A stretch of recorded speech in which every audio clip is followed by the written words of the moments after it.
Okay, so let's take a look at how you can create a DB system for MySQL database on Oracle Cloud. So there are multiple ways to create a DB system. You can use console or you can use command line interface to create the DB system. So what I'm going to do here is I'll be using this cloud interface to do that. So first thing, go to your Oracle Cloud account, then in your sidebar menu you will access database option. So this database option will lead you to MySQL database where you can create a DB system. Alternatively, there is also heatwave option, right? So we will be sticking with our MySQL database system, right? So here, before we can do anything, we have to meet certain conditions for this DB system to be created, right? First we need a VCN. So you will be needing this while creating compute instance or any other data warehouse as well. So you need to create VCN. Also you will have to create identity, like you will have to create a group of users, at least have one or two users added to your database of users. Then you have to add the users to a particular group, then create policies, and then you can go for managing the MySQL database resource, right? So exactly as said here, you will have to follow the flow. So first part is cleared up. Second, identity we can create along the way. So click on create DB system, right? Here you can see the option to create a database either for production or development or testing, right? So here it will be a standalone database system. If you say production, then everything with the production level will be enabled for this, right? And you will be getting the options like high availability, heat wave, etc., all within 3 instances of the MySQL database, right? So what I will do is I will try to tone down everything to simple thing. So development and testing is the option I have selected. Then I will try and use the name for this DB system as MySQL DevNami, right? So this is the name I have selected. Then I can add description, but I don't want that. I will pick the standalone. Now the next part comes is my name, right? Then comes the password. I will have to use a stronger and password of 12 characters or onwards for this.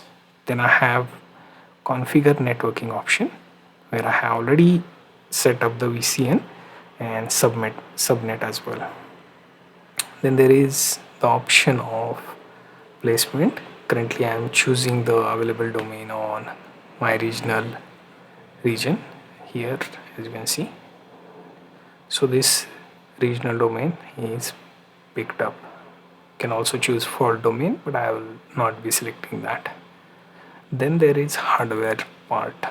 I don't want to use such a high configuration. I'll be using something simple. So here you can see all types. So I will pick standard 1 to 16. You can also go higher, right?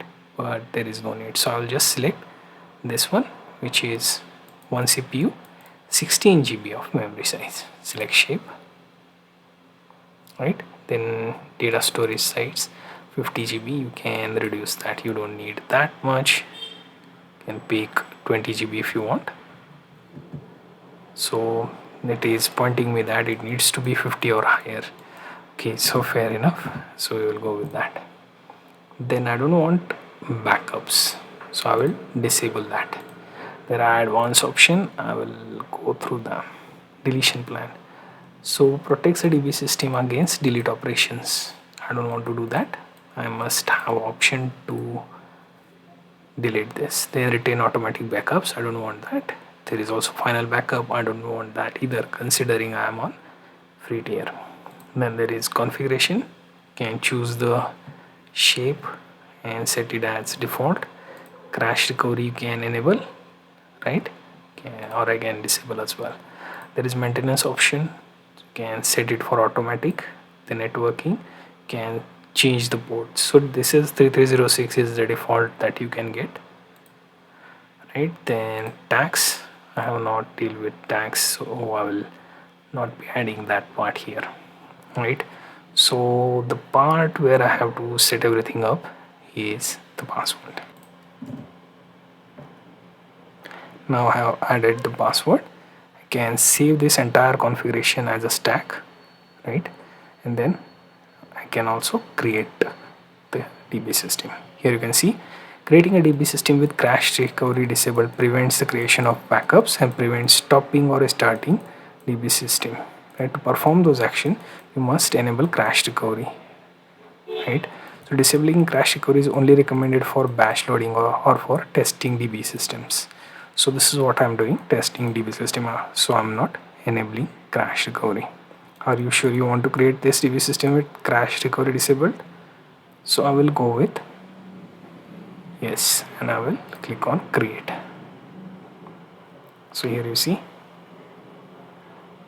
it is pointing out that crash recovery is currently disabled, so not able to start, stop, restart. It will be always on, right? Or to create manual or automatic backup until crash recovery is enabled.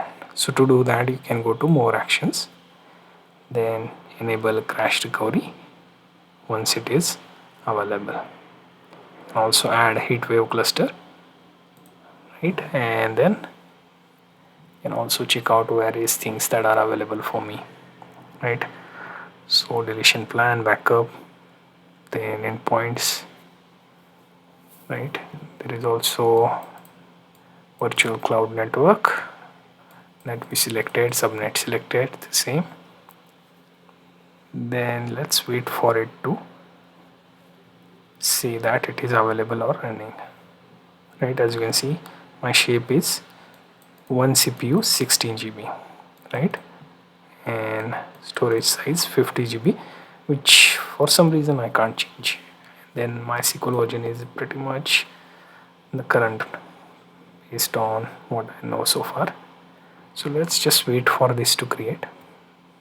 Meanwhile, you can also take a look at what is MySQL heatwave if you want to go through that.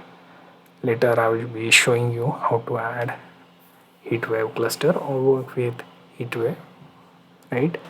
Apart from that, I will also show you how you can access this MySQL database on tools like dviewer, or say if you want to access this through your typical MySQL workbench. So that's one of the popular dashboard that we use for CRUD operations. So you can also take a look at that, right? There is also monitoring below, you can find that out. Currently it is saying it is creating, so we can go to next tab to it. You can also find options related to this particular DB system instance. As you can see, you get this option of editing the SQL version and upgrading the storage size, creating channel and heatwave cluster as well.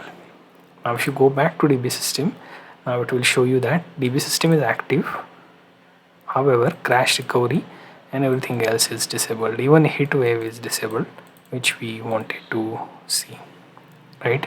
Now here you can see all the available options. I can also delete this particular DB system through here. So if we enable the crash recovery, then heatwave will be changing. So when I click on enable crash recovery, it will also change the DB system state. So it will go in update mode, right? And now it will enable the heatwave cluster. Now it says active again. So here you can see options are enabled for you, right? Except this high availability option. Here also find that you have heatwave cluster, which is disabled, which I can edit, and let's see if I can enable it. So here you can go to add heatwave cluster. Here you can see it is kind of supported, CPU core would be selected from the list. So I can simply go here and choose the 116 again and then go with the shape, right? So that would add one more heatwave cluster to our existing DB system, right? So to go to DB system, I will just go to database, then click on DB system, and here we have our MySQL DB system. Currently it has active status, crash recovery enabled, delete protection disabled, availability disabled, along with heatwave it's also disabled. But for anyone who wants to connect to this particular instance would need the IP address, username, password. If you have SSH access, you can also make use of that, and there are multiple ways to connect to this, right? So for anyone who wants to connect to this, you will have to follow the previously explained steps for MySQL Workbench. I'll be covering that separately, but you get the idea how to create a DB system for MySQL database in Oracle Cloud.